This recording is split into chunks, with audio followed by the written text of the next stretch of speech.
आमची गाडी तो उभा आहे आणि आम्ही आता थोड्या वेळाने बसणारच आहे। आता कुठे आले? आम्ही शेवगावला आले आहे आणि आता घरी जाणार आहे। आमची गाडी बघा, आम्ही इथं पार्किंग लावली आहे आणि इथं बस आली आहे।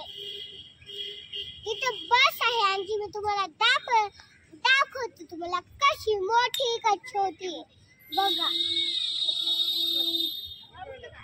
बघितलं का त्याला कसे झाकेले काहीतरी पडदा झाकेले जाणार आहे।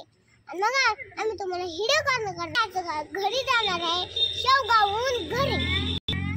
आमच्या गोकुळ घरी जाणार आहे, गोकुळ घरी। आणि मग आम्ही संभाजीनगर जाणार आहे आणि मग आम्ही तिथं जेवण करणार आहे।